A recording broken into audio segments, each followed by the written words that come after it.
Thank you. Tiny home in Caloocan. Happy Canopy. Like, meron po silang basketball court.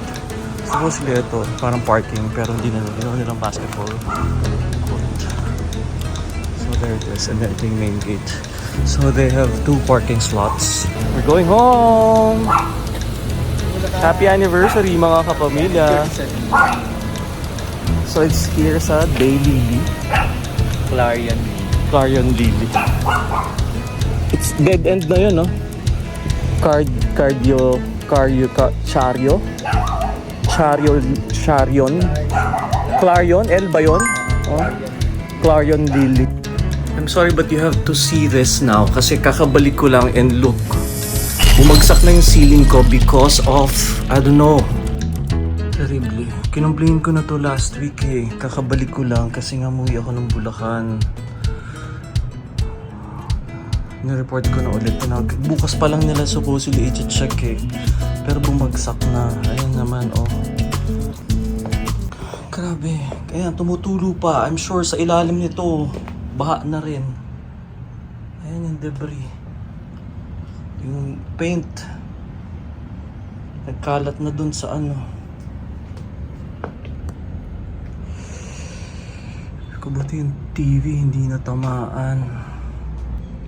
Itong debris na to, dito ko siya nakuha.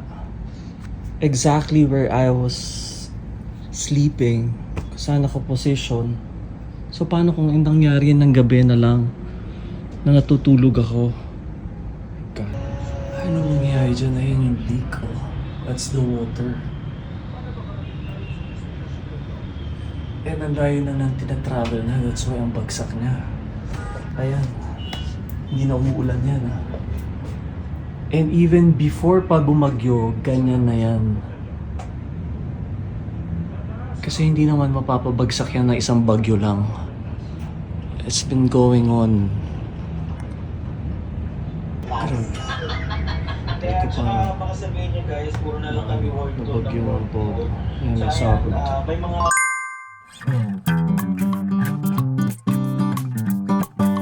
Mga tao, and I really am excited about this programming, and I'm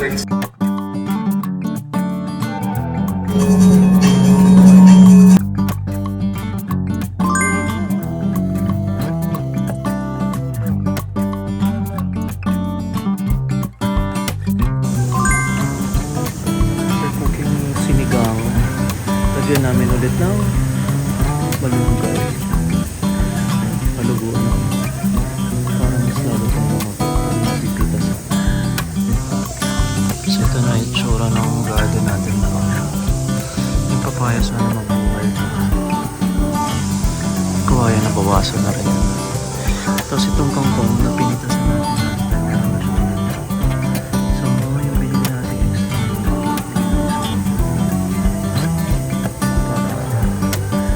ako lumago. Pitasan ni Kuya. Dragon fruit. 50 lahat yung dalawa. Let's make some dragon fruit juice. I love the color of dragon fruits. It's so simple. Just crush the fruit itself and put some water, ice, and milk with some sugar. Ciao. Nag-trim na ako na itong ating silver button. Pero gusto kong pa spike dun sa taas. Para pwedeng gawing Christmas tree later on. Ito, nag-survive sila sa baha again. Ganun, diba? Pero malago na ng ating black prince, lemon lime, ating fortune plant from cherry.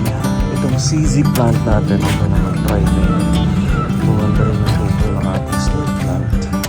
Snake plant population. Itong tea plant here. Galing sa Malolos. I think variety din siya nito. Kaiba lang ng ano. Ito pinutol ko lang doon kahapon kasi nakasuot siya doon sa lambat. So ati okay siya. Nabili na tayo ng soil. Mag-add ako ng mga soil sa mga pots kasi kulang. So Sana mag-survive itong ating. Bili ko siya. Bonsai siya. Nangyari siya. Sana survive. Hadlang tayo ng soil. Ciao. Nag-ada tayo ng soil dito and guess what? Meron lang bunga yung ating over here. Look.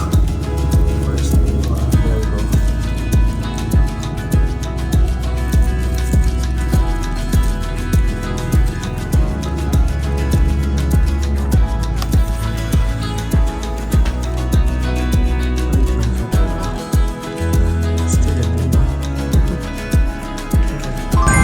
It's a Tuesday market here sa Kalumpit, Bulacan. It's been a while na naka-visit tayo dun sa Tuesday market nila here. And it's the same thing. Maraming manok, pusa, dogs, and other animals. Here sa highway, merong hindi na mga halaman, mga food-bearing trees. Siguelas. Merong mangga, chico, kainito, buko, maraming kalamansi to go 100.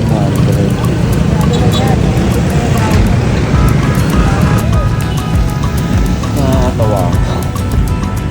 Sobrang gusto na makabili. Ayan, ang siniguelas. At dito naman sa kabila, yung kalamansi at itong langka. Dito ako sa may Palimbang Kalumpit. Dito ako sa loob ng dadaan kasi nilakad ko lang siya from doon kanina. Ang layo-layo din yun to get here kasi highway. So dito ko try dumaan sa loob. Dami natin dala. Ito ko si Guelas, langka, tsaka kalamansi. Maambon. So day 2 na nung ating mga bagong halaman. Try ko nang tanggalin to para i-direct ko na siya. Tapos inisip ko kung ipapot ko ba o ano. Baka yung kalamansi pwede ipot natin yun. Kasi pagka hindi nakadirect medyo hirap sa tubig. So let's see. Pero kasi ito ang langka, ang kailangan yung mag-direct sa lupa para mas lumago. But for now, since ito medyo buhay pa naman siya kasi merong umusbong yan. So bala ko siyang ilipat sa Malolos since wala pa silang ganyan dun. Kaya gusto din niya namin ng ganyan.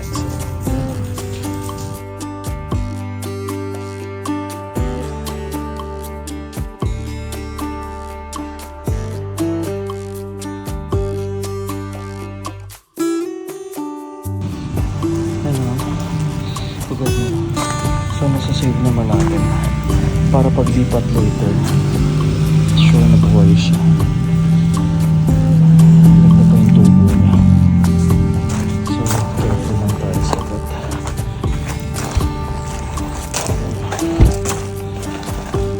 Ito may mga mapuputol agad pero okay pa rin as long as mayroong agad.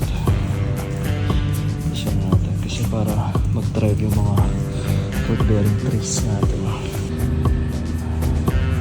Ito na, tanggalan natin. Maganda pa yung roots. So pwede pa natin siya ilipat.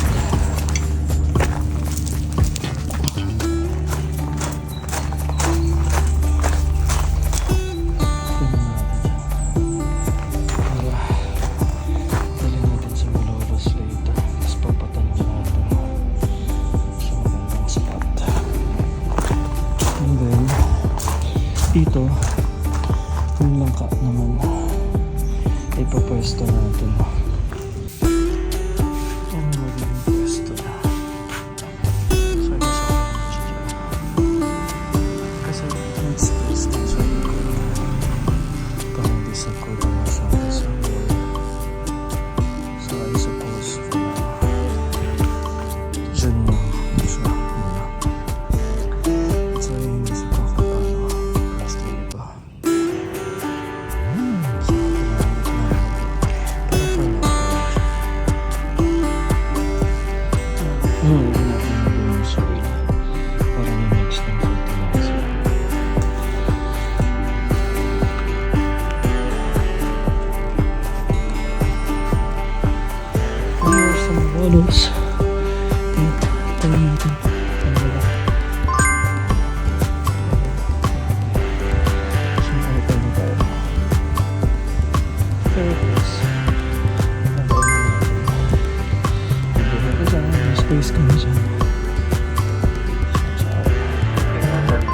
best Spanish sardines. Ay, may nanay.